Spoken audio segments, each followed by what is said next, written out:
during the early hours of Thursday morning. According to meteorological data, Paul approached with sustained winds exceeding 100 km per hour, or about 62 miles per hour, bringing intense rain showers and turbulent sea conditions. Although downgraded from a stronger typhoon to a severe tropical storm before reaching Fujian, the system maintained enough strength to disrupt daily life across a wide swath of southern China. Chinese meteorological authorities confirmed that Paul first weakened as it crossed the South China Sea before regaining strength in the Taiwan Strait. Its second landfall occurred in Zhengzhou around dawn on August 14, where storm surges and heavy rain quickly spread inland. By midday, the storm system began to lose intensity, gradually transitioning into a tropical depression. Even with weaker winds, Paul carried a large volume of moisture, ensuring that flooding remained a significant risk. Weather forecasters noted that Paul was part of a broader monsoon pattern this season, which has delivered repeated heavy rainfall events to China's southern provinces. Rainfall accumulation in parts of Fujian, Guangdong, and Guangxi was expected to exceed 150 millimeters, or nearly 6 inches, in less than 24 hours, placing strain on local drainage systems and rivers.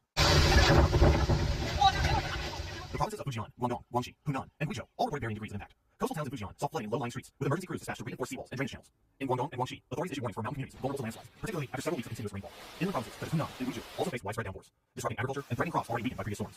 Farmers in the region were advised to secure livestock and avoid working in open fields until weather conditions improved. The storm had considerable effect on China's transportation network. More than 130 flights were canceled by the country's leading airlines, including China Eastern Airlines, China Southern Airlines, and Air China, according to data reported by Reuters. Passengers at airports in Fujian and Guangdong described long delays and crowded terminals as airlines worked to adjust flight schedules. Rail services were also affected. Sections of high-speed rail lines in Fujian and neighboring provinces temporarily reduced operations due to safety checks and water on tracks. Highway traffic slowed considerably, with authorities warning of dangerous driving conditions caused by poor visibility and waterlogged roads. Local governments in Fujian and Hong Kong announced widespread school closures in response to extreme rainfall alerts. This precaution aims to ensure the safety of students and reduce travel during hazardous weather. Public events, including several international meetings and conferences, were either postponed or moved online. Emergency shelters were opened in Fujian, Guangdong, and Guangxi to accommodate residents living in flood-prone neighborhoods. Local authorities also distributed supplies such as bottled water, food rations, and medical kits in anticipation of potential extended disruptions. In Hong Kong, meteorological services issued multiple warnings for torrential rainfall and severe wind gusts. Schools, offices, and public facilities closed temporarily, and transport operators reported delays as water accumulated on major highways and rail lines. The city's international airport implemented emergency protocols to manage flight cancellations and passenger congestion. Authorities warned that hillside communities and villages near rivers face the greatest risk, urging residents to stay indoors and avoid unnecessary travel. Public messaging emphasized caution, noting that while the storm was weakening, the risk of landslides and flash floods remained high. By late Thursday, Paul had weakened further into a tropical depression as it moved deeper into China's interior. Meteorologists confirmed that wind speeds had dropped, but rainfall totals continued to climb. River systems in Fujian and Guangdong approached full capacity, with officials monitoring water levels closely to prevent overflow. Local disaster management teams stressed that the greatest dangers often come after the strongest winds pass. As heavy rains linger and soil saturation increases the likelihood of secondary disasters such as mudslides. In Hunan and Guizhou, villages situated along river banks prepared sandbags and temporary barriers to mitigate flooding.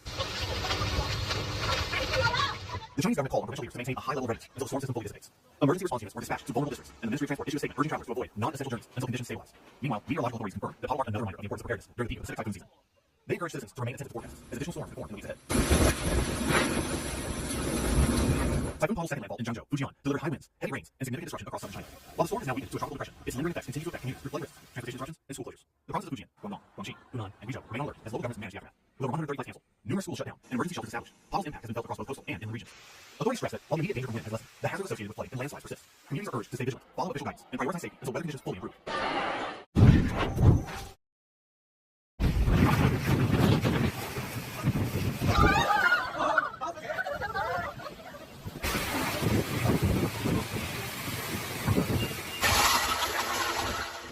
Typhoon Paul made its second landfall in the coastal city